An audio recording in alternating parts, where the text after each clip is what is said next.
The gods, to me, are the most fascinating element of Fear and Hunger's expansive lore. Not only are they aesthetically very cool, but they also represent some very fascinating subjects thematically. The gods come in three categories: the older gods, the ascended gods, and the new gods, the latter of which are the most interesting to me personally. The new gods are humans who have tried to claim the power of gods but failed, a testament to human ambition and greed. They are more than human and yet less than gods. Like the Cenobites of Hellraiser, they are humans given in to their desires, and who have now transcended beyond their humanity, yet almost always for selfish, egotistical reasons. This was my surface level analysis of these characters when I first played the first game, and it was enough to captivate me. Yet I knew there was more to them when I played the second game, which goes even further with its analysis and critique of human nature, with the Moonscorched and Rher's disdain and jealousy of human deities. Max Dorat is a channel I have followed for years, a quality lore creator known for analysing games and media through a highly intellectual lens, especially via the subjects of alchemy and psychoanalysis. Recently, Max posted a community post wherein it was confirmed by the developer himself that Max's videos had inspired the lore of Fear and Hunger 2. One of the video series being referred to here is Max's dissection of Carl Jung's works, most importantly his multi-part series on Aion, an extremely complex book which Max breaks down in a digestible manner. I was not overly familiar with Jung's work when I first saw this post, but given I was already working on my own Fear and Hunger lore video, I realised that it was a priority that I watch Max's videos on Jung in order to educate myself. Thanks to Max's series on Aion, I now have a good grasp of the base concepts and have been able to read the book myself. When you look at the work of Jung and understand the concepts of the ego, the shadow, and the reconciliation of both into the self, then so much about the second game in particular begins to make sense. So in this lore video, I want to analyse the gods of Fear and Hunger through a Jungian lens. In doing so, I will offer my interpretation of the new and ascended god, as well as the Moonscorched and what they can tell us about humanity as a whole. I want to once again acknowledge Max Dorat here. My understanding of Jung derives directly from Max's video series on Aion. I've only been able to read the book myself because of Max's videos, without which this incredibly complex book would have been impossible to decipher.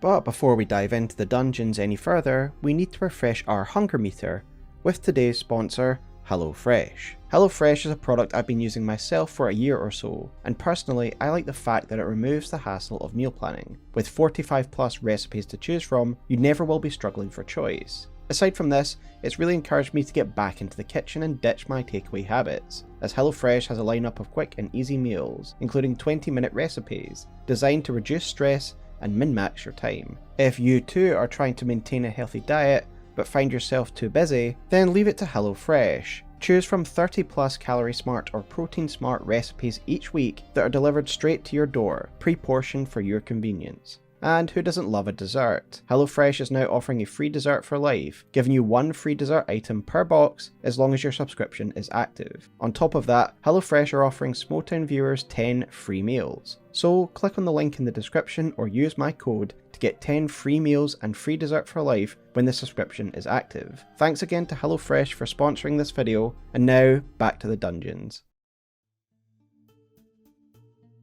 I think it's right for me to start this video off with my thesis, and explain how and why I will be looking at the gods of Fear and Hunger through a Jungian lens. As I mentioned, YouTuber creator Max Dorat is a well-known lore channel, who has an in-depth knowledge of alchemy and psychoanalysis. Max often explains his lore videos with a reference to these subjects, breaking down games and films, and using these subjects in his analysis. Max is particularly knowledgeable on the subject of Carl Jung, and he went out of his way to break down one of Jung's most complicated books, Aion, in a 20-part series, with each video in this series being dedicated to a chapter each. Miro, the developer of Fear and Hunger, cited Max's series on Aion, among other videos, as a source of inspiration that helped crystallize some of the ideas that were found in Fear and Hunger 2. And this does become apparent when you have an understanding of Jungian theory. Okay, so what is Aion? Aion is a book by Carl Jung which looks at the relationship between psychology, alchemy, and religion. The title itself, Aion, essentially means eon or era, with a Jungian Aion being 2000 years each. In the book, Jung analyses the past 2000 years, which he calls the Aion of Pisces, and the importance of the figure of Jesus Christ, and the important role he played in the development of the collective Western psyche during that Aion. And this is of course all based on Jung's model of the psyche. I will now attempt to explain Jung's model of the psyche in the most basic of terms, and this is something he dedicates the first 4 chapters of Aion to. Jung believes that there are 2 elements of the psyche, the conscious and the unconscious parts. The conscious part of your mind is the part that is in your immediate control and awareness.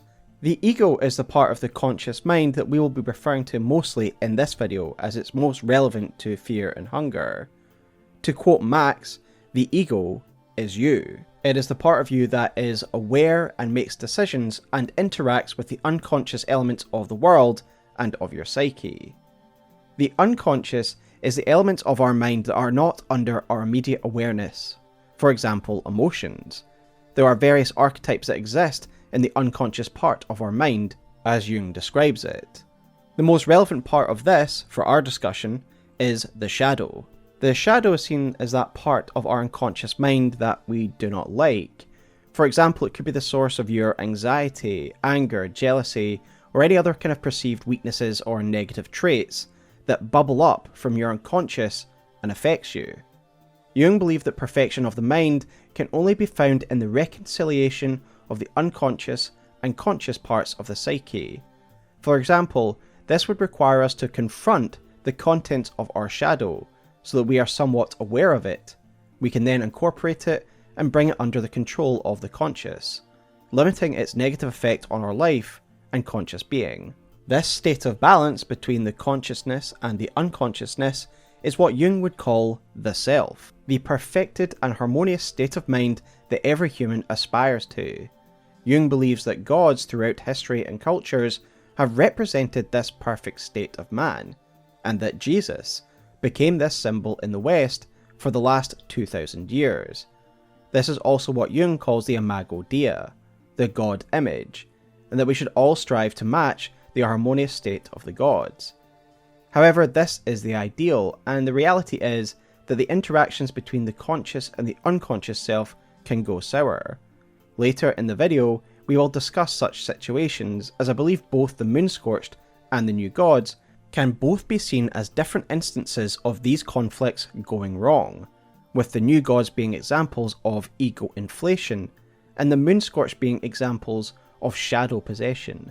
And again, just an acknowledgement of Max Diracht's work, as I would never have understood any of this without his video series on Aion, and seriously, you should go check that out.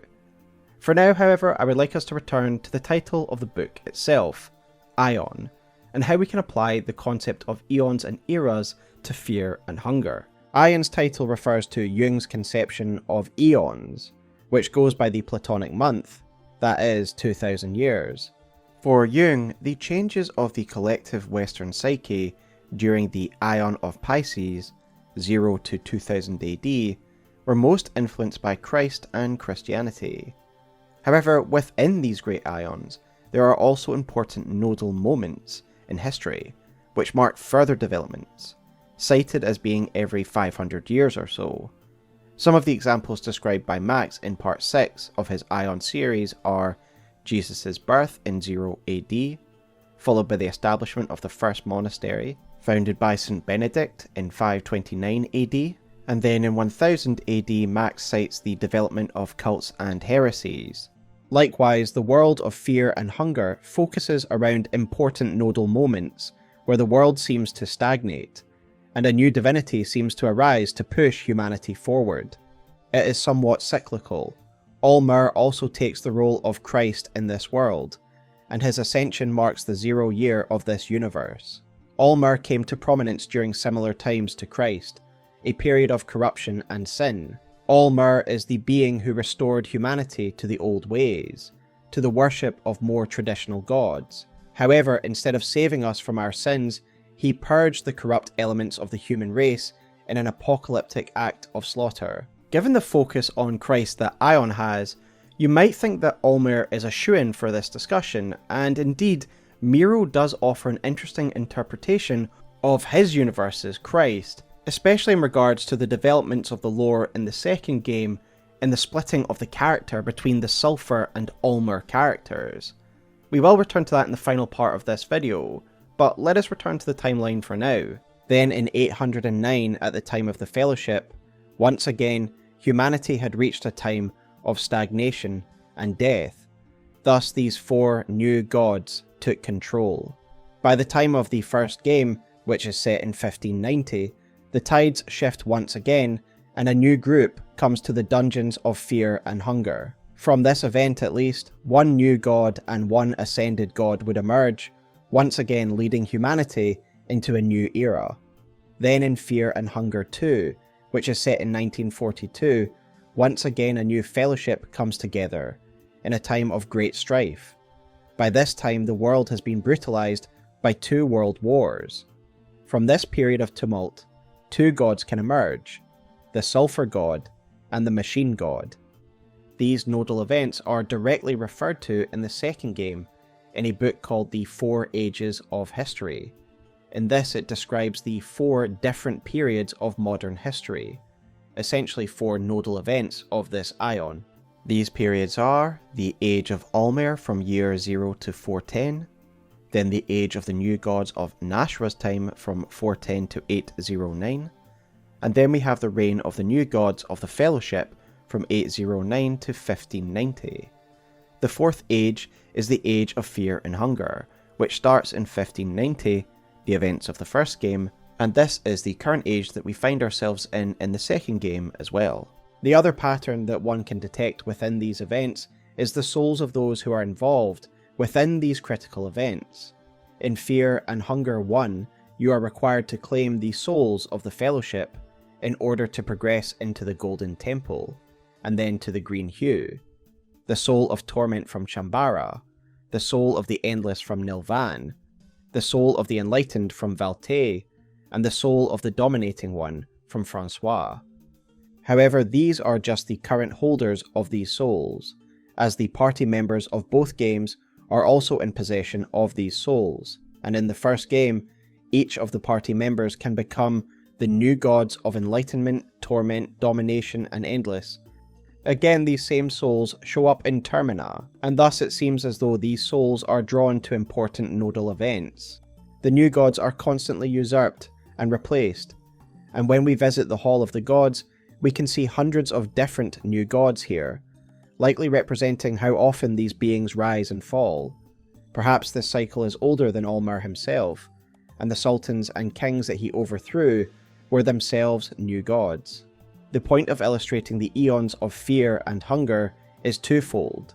The first reason being that it is simply interesting and a good foundation for understanding the waxing and waning power of the different gods of the world. The second reason is that, intentional or not, we can already see the cycle of fear and hunger loosely following the structure laid out by Jung in book Aion, the work that will be central to my final analysis on the new gods and the Moonscorched.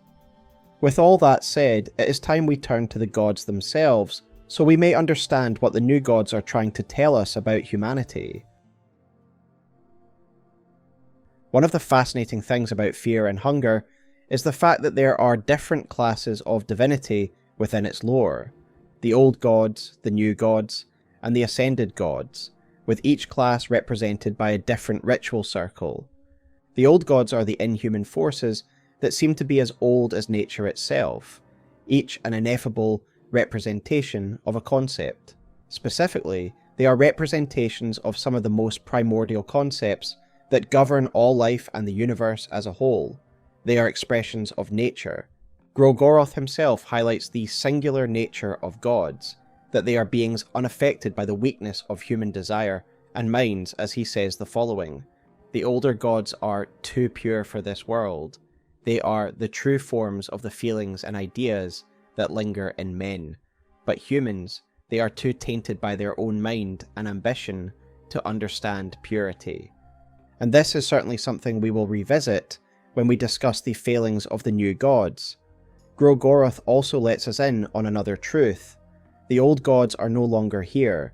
The elements of them that we face in both games are named as traces, remnants of their power only. Considering these are some of the toughest boss battles in either game, and yet represent only a fragment of the old gods' power, we can only imagine how mighty their full forms are.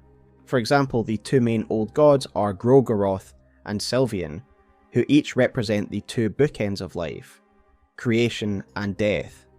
Specifically, Sylvian is the god of lust, fertility, love, and creation, whereas Gro-Goroth is the one of death, destruction, chaos, and blood.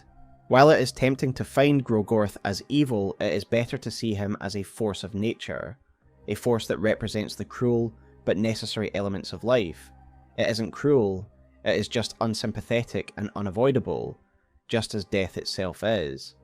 However, there is certainly a malicious element to one of the other old gods, Rher, who inflicts his madness and truth upon humanity out of spite. We are told by a couple of sources that Rher is a jealous god that inflicts Termina upon humans to keep them down and hinder their attempts to attain godhood. However, we will refer back to this subject later, because it is a major aspect of our discussion on the Moonscorched. However, Rher still fits the mold of a force of nature, as he is simply the moon and all the symbolism that comes with the moon. Again, something we will return to later. The other two main known older gods are the God of the Depths and Venushka, the latter of which is the child of both Gro-Goroth and Sylvian. Venushka, being the god of nature, makes sense given his parentage, as he combines their domains of death and creation, and one cannot deny that nature is a system in which death and creation are the pillars. The God of the Depths is not referred to much, but is actually the main antagonist of the first game. It is this god's influence that is afflicting the dungeon's soul, and it is from its corpse that the god of fear and hunger will ascend from. In short, these beings are inhuman. They are so far removed from humanity that we cannot conceive of their true nature. Indeed, they predate humanity, and it is told to us that Sylvian created humanity. Whether Alll-Mer was the first, or if he was just born among them, they came after the old gods had existed. The older gods are primordial, and far removed from humanity. The same cannot be said of the other two classes of god, the Ascended and New Gods. New Gods are the most numerous, and the class of deity that we know the most about because we can become one, and we can also witness the ascension of Lagard firsthand. We can talk to the new gods themselves in Mahabre, and they tell us why the new gods came about in the first case. It was the abandonment of the old gods that led to the first of the new gods to seek out Mahabre. To become a new god, one must travel to the ancient city of Mahabre. This city is most likely the first city in all of existence, as when we ask the new gods about the city, they reveal that this is the city of the old gods, where remnants of the old gods still reside. Indeed, this does make sense, as the city itself seems to be connected to the void and the green hue, the true primordial realm of the gods, referred to by the new gods as true Mahabre.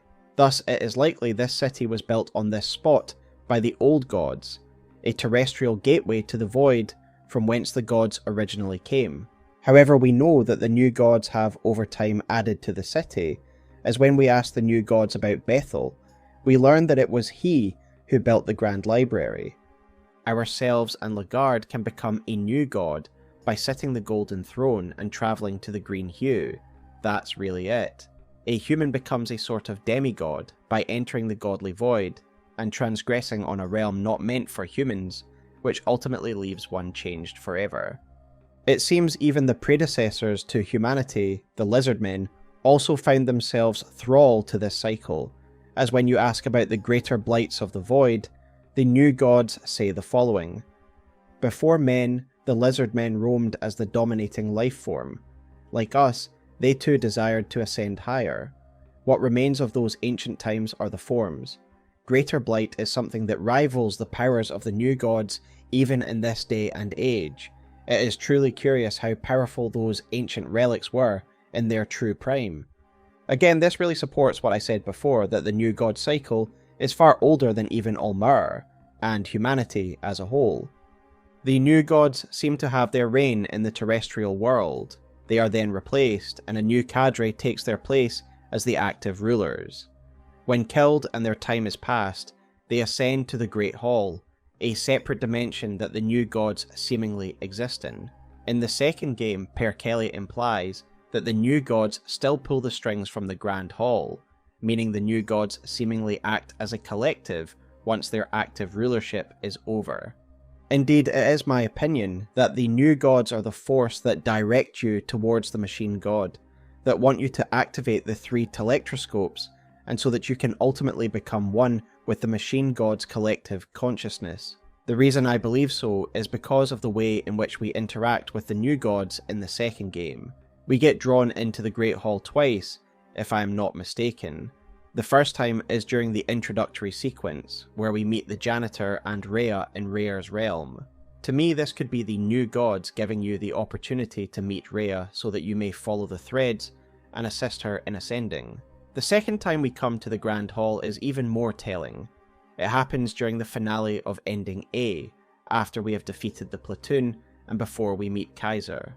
This time, when we are drawn into the Grand Hall, a text appears on screen which just says, "Finally." For a long time I wondered who is saying this, but of course it is the new gods themselves who are celebrating our arrival. Their plans have reached fruition in the birth of the machine god. This makes total sense, as we will discuss later. The machine god represents the end of humanity's dependence on the old gods, and marks a human god that has reached apotheosis through human ingenuity alone, and many of the new gods have desired humanity to stand as equals to the gods. In the second game, we do indeed see the Fellowship taking their place in the Great Hall, with Shambara, Francoise, Nilvan, and Valtiel all having taken a seat at the Great Tables. The new gods are far more powerful than their human kin, with longer lives and great strength. The most relevant to the lore of the first game are the new gods who formed out of the Fellowship. The game is set in the late 16th century, but the Fellowship formed in the 9th, showing how long they have been relevant. The Fellowship was a group of some of the brightest and best of that age who sought old gods. According to the Book of the Fellowship, they first travelled there to find and confront the old gods, as the world was seemingly going through a terrible period of corruption and decline. Each of these 4 gods are reflections of their beliefs and souls, the new gods of the Great Hall being a good source for what each god believes in, and thus why they are the way they are. The most iconic of these new gods is the Tormented One, once known as Ron Chambara, a poet who believed that true art could only be delivered when you experience great torment and suffering. As such, he carries this mantra on in a more extreme manner in his Godhood, having his flesh literally flayed from his body, and those who are unfortunate enough to enter his temple are subjected to torture we could not conceive of. The new gods confirm that the Red Men are victims of the Tormented One, tragic beings that have been brutalized beyond recognition. Mero, the developer, has said that the new gods are, in part, based on the Cenobites from Hellraiser, and you can certainly see this most keenly in the Tormented One, a human who desired to explore sensations beyond what was available to a mortal. This inspiration also highlights one of the main failings of the new gods. The Cenobites are themselves once humans, humans who pursued greater sensations, pleasure and pain. In a word, they sought gratification. They became what they are, not for some grand purpose, but for their own selfish desires. This harkens back to something that Gro-Goroth said in the dialogue we examined earlier. Humans do not possess the purity of purpose that the old gods have. They are tainted by their egos, their ambition, and selfishness. This can be seen in so many of the new gods that we meet. For example, Francois, the Dominating One, is so caught up in his own power that he attempts to prevent the next cycle of new gods by locking the Golden Temple and guarding the Golden Throne against any future rivals. Though this is ultimately pointless, as it doesn't change the fact that Francois is not a true god and is unable to meaningfully affect the world, something future Francois eventually realizes. In fact, all of the Fellowship seems to realize that they aren't true gods by the end, well except the Tormented One, who just seems to be so caught up in his own sensations that none of this really matters to him. They each realize in their own way that while they are immortal and have great power, they don't really make any meaningful change.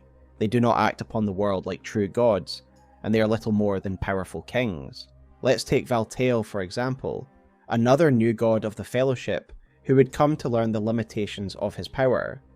He is the current god of enlightenment of the Grand Library, a position previously held by Bethel and then Nasra. The new gods of the Great Hall tell us that each of the new gods of enlightenment chooses a particular subject to study at the Grand Library. Valtiel's journals and the new gods of the Grand Hall tell us that he spent his time trying to create life, believing that the ability to create life is the main difference between new gods and the older gods. Valtiel is somewhat successful, though perhaps not to the degree he would like. He is responsible for the Lord of Flies, a flesh-based form of artificial life, and he is also responsible for the mechanical uteri. However, despite being seemingly pleased with this initial success, there is a flaw here, one you might stumble across when you try to take the soul of a uterus or Lord of Flies. These beings have no soul. We eventually find Valtiel at the end of the rope, though still seemingly immortal, where he understands the folly of his studies, and that Nosramis was right. They are not true gods able to effect true change. Rather, they are just kings for a time, before being replaced. I think Nilvan herself puts it best when we meet her within our dreams, where she says, "This form of existence isn't the answer we were looking for. For mankind to break free, we need more. We need someone equal in size and stature to them." Thus, Nilvan is instrumental in a way that no other new god has been. She sets in motion events that will lead to the first ascended god in 1600 years, since All-Mer himself. She visited Lagard in his dreams, mated with him, and gave birth to the girl, a girl who has divine parentage, and is born with an ancient soul within her. She is destined to become the next great god, and she has something that the new gods lack: purity. She is a girl who was born into the dungeons of fear and hunger. She knows nothing of the outside world. She knows nothing of joy, of ambition, or wants. She has only known fear and hunger. And with that said, in the next chapter we will look at what actually makes a god, both in the universe of fear and hunger, and according to Jung. So even before we dive into the Jungian thematics of the game, we can see that the new gods fall short for a number of reasons. Firstly, just in terms of power, while they are beyond human, they clearly do not match the influence of the older gods, who essentially govern elemental aspects of life and whose mere fragments eclipse the power of the new gods. It seems that, in general, humans are also not pure enough to be true gods because they are too twisted by their own ego, and this really is our entry point into the Jungian discussion around the new gods. Even if you do not believe in God, consider what a god represents to society in an intellectual and moral sense. They are the perfect being, the template to which people aspire. As we discussed near the beginning of the video, Jung called the perfected self the Imago Dei, the God image, and that gods are often symbolic representations of this harmonious state of being. Jung believes that Christ was that symbol for the past 2000 years, and to quote Jung directly, "He represents a totality of a divine or heavenly kind, a glorified man, unspotted by sin. The perfected self is attained by reconciling the unconscious and conscious elements of our psyche into a state of balance." I mentioned at the beginning of this video as well that there are interactions between the two elements of the psyche that can go wrong. So let's take a look at some of those examples now, and how we can apply it to the new gods. but bear in mind that these are only two examples of such conflicts, the two that I find most relevant to the story of fear and hunger. But again, I would recommend Max's video series on Aion if you'd like a more objective take on the Aion book. The first example of an interaction between the conscious and unconscious parts going wrong is what Max calls the ego inflation scenario. This is where someone gets an inflated sense of themselves, and believe that they are the perfected self already. Believing they have achieved the Imago Dei, they begin to act in arrogant and egotistical ways, despite the fact they have not attained the selves and likely have many issues to address. The ego consumes the self in this situation. This is the scenario which I would apply to the new gods, beings of inflated self-worth, who struggle to see the limitations of their position, and how far they truly fall short of the true Imago Dei. The second scenario is that of shadow possession, wherein the unconscious element of one's mind gains control over the ego, to the point where it can influence and control the conscious self. If we do not successfully confront the contents of our unconscious self and bring them under our control and limit its influence, then the shadow can start to project itself onto the outside world. The example that Max gives in his episode on the shadow regards social anxiety. If one fails to accept and confront this particular issue, then you may begin to project these insecurities on the world instead of accepting it as part of you. You may begin to see the world as awful and out to get you, and that any issues you have with interacting with others is nothing to do with you, but is the fault of others. You begin to project this element of your shadow onto the conscious world, and in time, you may be possessed by the contents of your shadow. This is how I see the Moonscorched. The projections, anxieties and traumas of the character coming to the surface and literally possessing the character in question. Their unconsciousness becomes the external affectation of each Moonscorched. But more on that soon. For now, let us return to the new gods and examine how they failed to achieve Jungian balance via their inflated ego. Lagarde is an excellent character study for this discussion, as when we meet him in Fear and Hunger 2, over 300 years since he became a new god, he too has recognised the fact he had allowed his ego to poison him. In the first game, upon him becoming the Yellow King, he believes he is special, even among other new gods. He clearly sees himself as a true god, the next god who will lead humanity into a new age, that we will effect change unlike the other, lesser new gods, demanding that we kneel before him. This certainly falls under Max's definition of ego inflation, where the Yellow King thought he was the attainment of human perfection, the god image of man. However, by the time we meet him as Kaiser in the second game, we learn that his philosophy has changed. He still wields tremendous power, yet he seemingly understands that he allowed his ego to blind him and lead him to believe that he was the one true god. However, he now claims to have abandoned the ego in the green hue, and all that remains is the self. Whether or not he has truly found balance between his conscious and unconscious self, or whether he has just traded one ego inflation event for another, remains to be seen.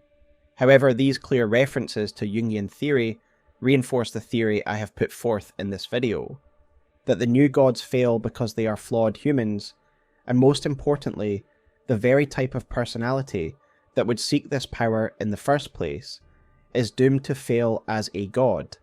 Consider the fact that if you believe you can be a god, that you deserve to be a god, then you possess a certain ego and propensity to fall to ego inflation. You are doomed to fail in attaining the Jungian self. Francois was so convinced of his own dominance that he guarded the golden throne from any potential rivals. He believed he could ascend to true Mahabre by sitting on the throne for longer than any other. Yet this was delusion, insecurity. Francois's dominance was fleeting, and ultimately he himself saw that, even encouraging us to go back in time in order to kill his younger self. Valtiel believed he knew what separated man and God, creation. He thought he would be the one to bridge that gap, and thus become a true god. Again, This was a man who fell to ego inflation, not realizing that true creation can never be achieved by a new god. Being a new god is a sort of trap. A trap for those who crave power, and a way to stifle the ambitions of humanity. It allows humanity to believe they have equaled the old gods and attain true divinity, when in fact they still fall short. New gods are just another way of keeping humanity down and beneath the older gods. Those of ambition will be satisfied with a new god position, and it prevents humanity from looking for true means of ascension. Nilvan and Nosramus are two who recognise this fact. Nilvan put plans in motion to help bring about a new ascended god, telling us that being a new god wasn't the step up that she and her companions thought it would be. The new gods can't really change anything or advance humanity. They are just powerful lords, really. So instead, she has taken steps to bring about a true ascended god. In this way, she does bring about meaningful change, in which her daughter becomes the first ascended god since All-Mer. Nosramus, the fifth forgotten member of the Fellowship, actually realised this truth far earlier on. Chapter 2 of the Fellowship book tells us that when they reached the city of Mahabre, a seed of doubt was placed in the mind of Nosramus. Now, these books are clearly written on behalf of the Fellowship, with their perspective in mind, and so the book says that he was tricked by the old gods because he was a man of learning and science, and they manipulated this to spin him some lies, when in reality, because he was a man of learning and science, he most likely realised the trap and the lie of new godhood. This of course would not serve the narrative of the new gods as a whole, and so this is why a different story is spun in the Fellowship books, that Nosramus was instead tricked. The reality is that Nosramus realised the futility of becoming a new god early on, that it's a trap, and so he decided to carry out his own studies into immortality, but on his own terms. And indeed he must have had some degree of success because he is still alive as well in 1590, somehow managing to live as long as his new god compatriots, but without godhood. Ultimately, the new gods are glorified rulers, demigods who do oversee humanity, and do manage to pull some strings from the Grand Hall. However, they are not the real forces of nature.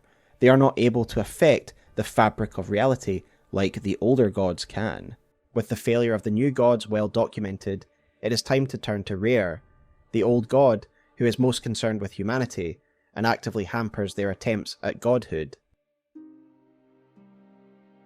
We learn of Rher's views toward humanity even in the first game, when he was still just referred to as the moon god only. We can meet one of his servants in the Tomb of the Gods, the Lady of Moon. This jellyfish appears from the green hue, telling us she is a servant of the moon god and that he does not trust humanity. The new gods tell us that the trickster god Rher has many schemes to try and diminish the influence of the new gods and humanity as a whole. Likewise, we learn that Pocket Cat is a servant of the moon god as well via the new gods. The new gods also tell us that the moon god is one of the only older gods who still observes humanity, and he does so because he does not want humanity to gain power via godhood.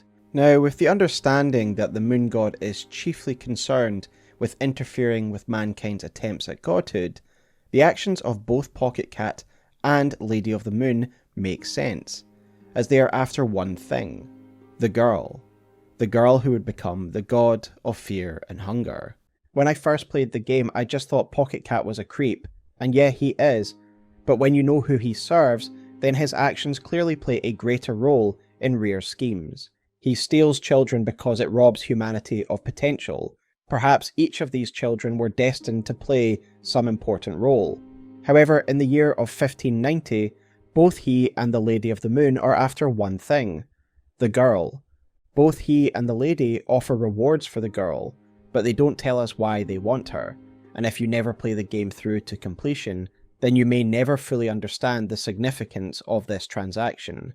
This girl is to become the next ascended god, a human-born god who will be the most influential being for the next half-century, a being who will outstrip the influence of Rher himself. Thus, it is clear that that he has instructed his servants to intercept this girl, foreseeing her rise as the god of fear and hunger. Yet he fails, and the next half-century is indeed dominated by the god of fear and hunger, and thus we come to the events of the second game and the Festival of Termina. What's interesting is that even in Game 1 you can ask the new gods about the Festival of Termina, to which they tell you that it is an event organised by the old gods, and that the moon god is often involved. They tell us that it is a battle royale, though they don't really understand its purpose. Though someone who had paid attention to the lore surrounding the moon god could likely have guessed its purpose, to keep humanity down. However, while this is clearly the intent when implementing the Termina Festival, it seems as though it is done unconsciously. At the end of the game, Valtiel tells us that Rher is actually no longer here. Like the other older gods, he has departed from the mortal realm. Instead, what is left is Rher's traces, and indeed we do fight this at the end of Ending B. Valtiel tells us that the Festival of Termina happens as a result of Rher's hatred and suspicion of humanity. Even these traces of Rher that are left in the mortal realm have this aspect of his personality within him. Thus, the Festival of Termina is almost like a force of nature, a result of that residual hatred towards humanity. So nowadays, Rher does not actually plan these events consciously. They are an unconscious result of his view of humanity. But nonetheless, the intent behind these intense emotions is obviously to make humanity suffer. And suffer they do. The Termina events are utterly brutal, with an entire city of people obliterated in a brutal battle royale. A trace or no, the remnants of Rher that is present in this world and hangs over the chosen city during the Termina Festival has some extraordinary powers. A very cruel power called Moonscorching. Moonscorching is when people have prolonged exposure to Rher's light. In time, this light will twist the person that's afflicted, twisting humanity far beyond recognition and turning them into a beast. But a beast that seems to reflect the darker elements of their psyche. One of the most interesting lore items in the game is the book called The Truth Under the Moonlight, and it reads the following. Who of us doesn't cover their true face and hide behind a persona? In the broad daylight, we adopt a social role depending on the surrounding people. We put on a mask that works as the public image of our true personality. Do we hide our face to avoid the judgment of the people? Or do we look down in shame as the sun watches our every move? A sun that knows our deepest longings and lustful thoughts. Only in the darkness of the night does the true and vile nature of men get revealed. We share our decrepit bodies only with the select few under the moonlight. Despite what lowly thieves covering in the shadows would like you to think, the moonlight hides no one. What this is saying is that the moonlight reveals the truth of who we are, and if we apply this to Moonscorching, then an interesting truth is revealed. There are lots of Moonscorched enemies in Fear and Hunger 2. Almost every humanoid enemy in the game is Moonscorched, from the villagers on the outskirts of Prehevil to the bobbies found in the centre of the town. These enemies are all twisted in certain ways. You could say that the basic Moonscorched villagers found in the outskirts are at the early stage, where they're just starting to get burned and driven insane by the power of Rher. The bobbies presumably were lawmen, people who are obsessed with law and order, and that carries on to their Moonscorched forms. However, in this analysis I do want to focus on the contestants, as their Moonscorched forms are far more colourful, individual, and tell us more about what Moonscorched is really showing us. I'd also speculate that the special souls that each of the contestants have, such as the Radiating Soul, the Endless Soul, the Tormented Soul, etc., has something to do with their unique transformations. They do stand head and shoulder above the other Moonscorched found in Prehevil, and perhaps their special souls, each one of them, has had something to do with making their Moonscorched versions even more powerful. If Moonscorching truly shows what we are inside, then surely the souls of people would play a part in this transformation, and those with more powerful souls would have a more powerful transformation. At least that's my interpretation of the more powerful Moonscorched variants that we find of the contestants. Either way, I see the Moonscorched of the contestants as a reflection of their inner, darker selves, their unconscious mind. It is the shadow of the Jungian model coming to the forefront. Let's look at Olivia, for example. Olivia is a character who is confined to a wheelchair, and if you have mind read, you are able to see that she hates talking about her condition and people pitying her. When transformed into the mechanical dance, Olivia cries at the player to not look at her, and if we asked what has happened to her, she says that she has always been this way, referring to herself as an abomination. To me, this is a manifestation of how Olivia sees herself. She says, "I have always been this way," when in a literal sense, she hasn't. However, her inner mind has always seen her this way, a mechanical monster, part human, part metal, reflecting her dependence on her wheelchair and her hatred for it. There are certainly more simple examples. There is Marco, who becomes the giant, fitting for a man who has tried to escape a life of violence, but who ultimately sees himself as a brute. Then there is beloved Tanaka, who takes the form of Judgment, a cutting commentary on Tanaka's life as a salaryman, where he is effectively a slave to his ambitions and his employers, and how he always feels under pressure to continually produce results for his work. I think you get the idea, but let's just go through a couple more examples to ram the point home.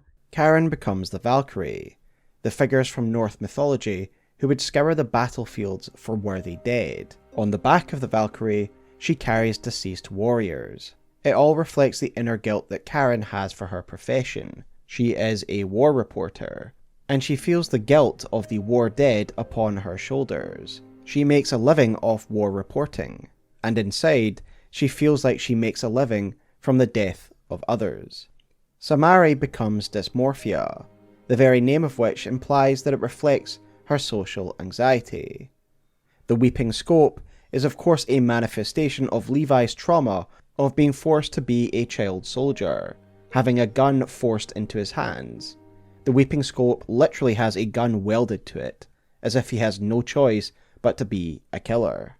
There are two exceptions to the Moonscorched that don't follow this pattern, and there are reasons for it, and this is Abella and Dan to a lesser extent. Abella has a elephant form, and this doesn't seem to really reflect any elements of her personality, as far as I can tell anyway. Instead, I generally go with the community consensus that she has been infected by the woodsman's parasite, and is transformed that way. As for Dan, he assumes a role that other people have already assumed, which means it's not unique to him. He becomes the Pocket Cat if he is indeed Moonscorched. He is groomed for this role by the prior Pocket Cat. But aside from this, the Moonscorched contestants seem to reflect their inner shadow.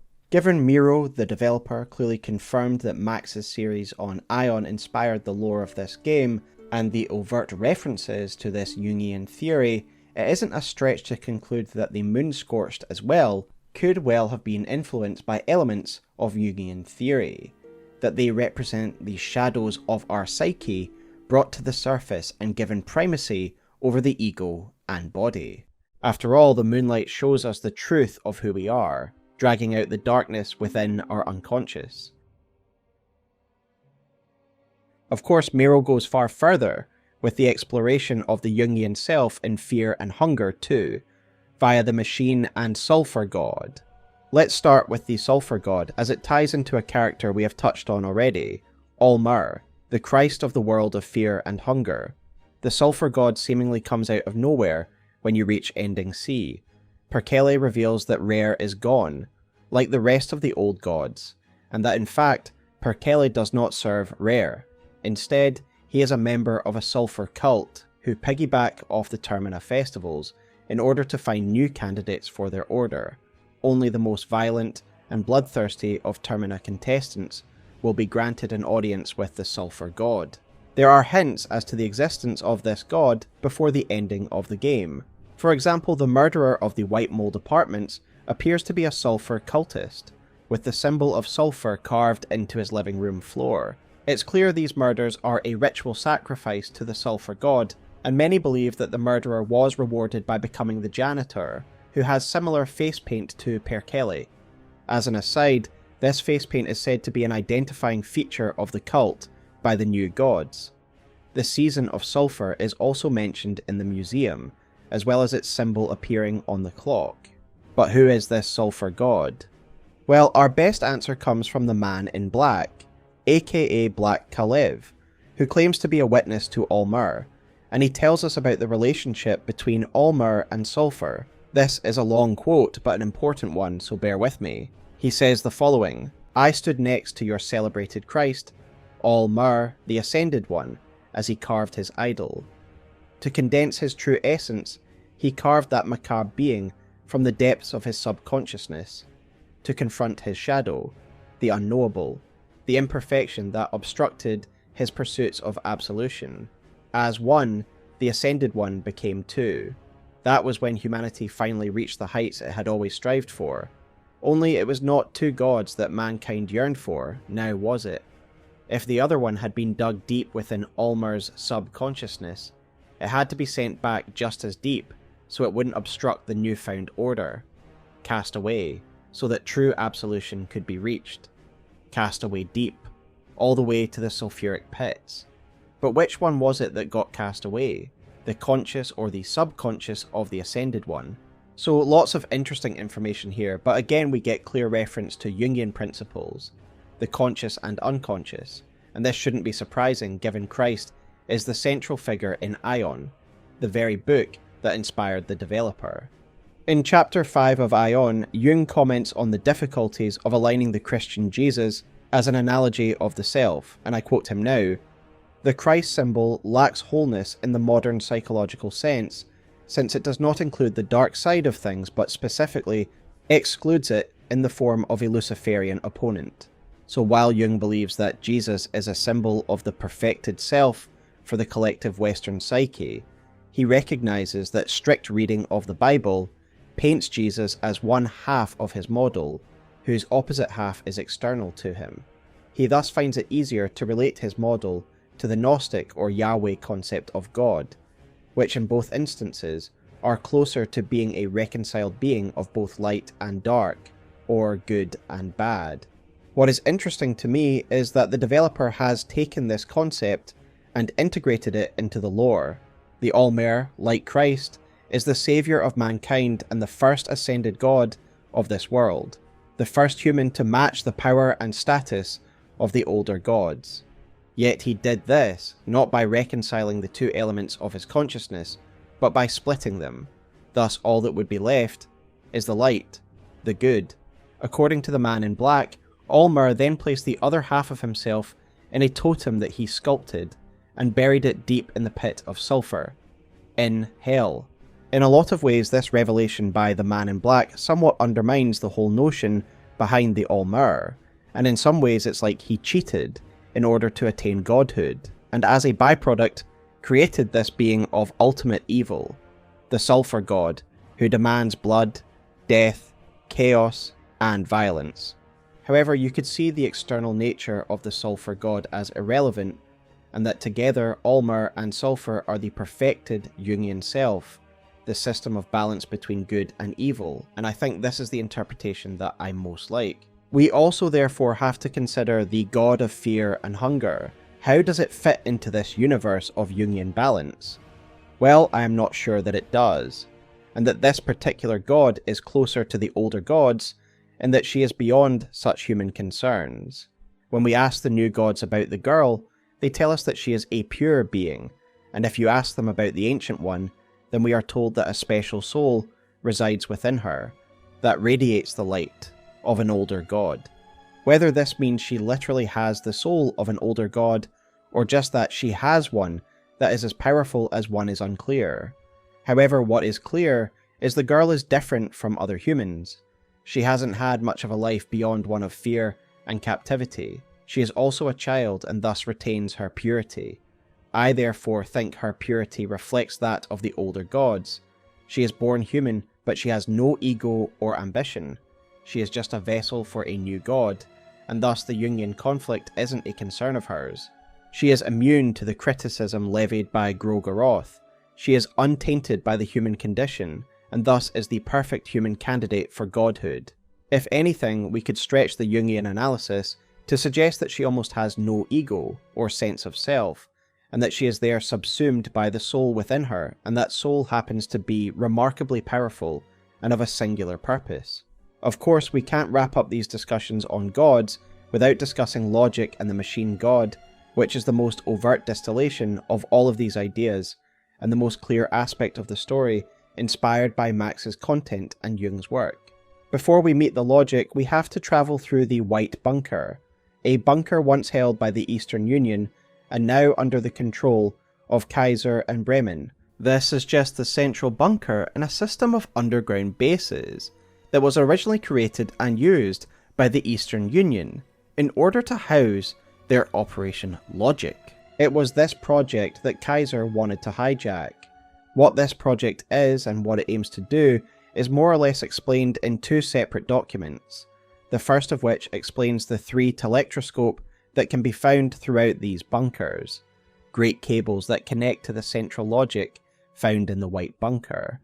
This is a system that harvests, collects, and processes the consciousness of humanity, delivering it to the central logic in a way that allows it to be used as a sort of collective human hive node. Internally, it uses this information to create a new digital world within it, a shared paradise. Think the Ark from Soma. The second document, called Brain Diagram, is even more overtly Jungian, even displaying an image of a brain split between the conscious and unconscious mind at the top. The document discusses the limitations of both the human mind and the logic. It states that the logic without a human element cannot ever fully comprehend the complexities of the human mind, nor can the conscious human mind calculate to the same degree that an automated program could. Thus, it implies that the logic should be integrated with a human who is in a lucid, dreaming state. At this point, the conscious and the unconscious mind can be working together, allowing the human mind to reach its true potential. This human host would of course end up being Olivia's sister, Rayla Haas, who was originally an engineer involved in the original Operation Logic. Together, the human and logic will become a processing machine that will contain all the power of the collective human unconsciousness. In a lot of ways, this is the union of the two sides of the Jungian psyche, except for one key difference: the obliteration of the self, replaced by logic and the collective unconscious of humanity. When I first started this video, I believed that these beings would be examples of the idealized self. However, each case subverts that expectation. One separates his ego and shadow. One was born pure and without ego, and the other unifies the unconscious and conscious by losing the self in the process. Should we then consider that none of these ascended gods are true gods, given none of them truly achieve the perfect self, the Imago Dei? No, that's not what I'm quite saying. Instead, I think each of them are a unique illustration of humans trying to overcome the Jungian quest for the perfected self between our conscious and unconscious self. Perhaps it instead illustrates that in the world of fear and hunger, this balance just simply isn't possible for humanity, and thus they have to seek a way to go around it, to work around it and find a different sort of balance. I think that the machine god is an especially interesting commentary on humanity and the quest for self-determination. Some wish to become gods for the sake of power, or to join the older gods as equals, whereas Kaiser wishes to sever the apron string, for humanity to shed their dependence and subservience to the older gods. The machine god is the ultimate realization of that ideal. It is the god of human ingenuity, creation, and self-determination. Its power doesn't come from souls, ritual, destiny, or fate. It comes from human hands. The machine god is a combination of human invention and the limitless potential of the human mind. I love this, and the machine god even goes so far as to replace the green hue of the godly void, as when the machine god invites you in to join the collective consciousness of mankind. The area we enter is called the artificial green. Each of the ascended gods represents a period of humanity's developments, a nodal event as per Jung's concept of Aions. All-Mer is the human god of faith, a human who returned humanity to the rule of the older gods, and thus he is intrinsically linked to that period of human devotion and subservience. The god of fear and hunger could be seen as the god of the Middle Ages or the Dark Ages, when humanity felt abandoned, and they went through a period of immense suffering, but also change. Finally, the machine god is the god of the modern era, of science and invention, and perhaps as a harbinger of atheism. One of Jung's observations in Aion is about the rise of science, and how it eroded the traditional religious institutions of society. Jung's observation is not necessarily a criticism of science in of itself, nor from a religious standpoint himself, but rather is about the loss of that central God image to which humans strive towards, that moral ideal, seeing Christ as a symbol of the perfected self and the totality to which we hope to match and strive towards. Perhaps the machine god is Miro's attempt at indicating the end of fear and hunger's Christian era, that the birth of this machine god is the end of the Aion of All-Mer, just as in the real world the rapid scientific developments of the 20th century indicated the latter point of the Aion of Pisces, of the Aion of Christ. In Fear and Hunger, the machine god is not just the union of the conscious and the unconscious self, it is a symbolic representation of human scientific development, marking the end of humanity's reliance and worship of the old gods, and the erosion of their religious institutions. And no doubt whatever remains of Rher in the sky would hate such a development. Well, I think I'll leave this video there, as it's already gone far beyond what I expected it would, and it is just a testament to how well crafted the lore of this universe is. There is definitely a chance I've gone too far with the Jungian interpretation of this game. However, even if it wasn't the intention of the developer, I hope this has started an interesting discussion nonetheless. Again, I just want to give a massive thank you to Max de Rat. My understanding of Jung is directly a result of Max's videos on Aion. I've only been able to read this book myself because I first watched Max's video explanation in full, and I highly recommend you do the same if you'd like a more informed opinion on the subject, and his videos will be linked below. That being said, my understanding of this incredibly complicated subject is very raw, consisting mainly of Max's videos and my first reading of Aion, so if you think I misinterpreted anything, then please let me know below. I'd be delighted if you correct me and round out my understanding on this very interesting subject. Of course, one final thank you to the developer of Fear and Hunger, Miro, for creating this incredibly rich and brutal world. But let me know your thoughts on the gods below. Do you agree with my analysis of the new gods and the Moonscorched, that they are symbols of humanity's failings? Anyway, I will now leave you in the dungeons of Fear and Hunger. Please let me know what you'd like me to cover in the future, but for now, take care and keep an eye on your hunger and fear meters, and I will see you next time.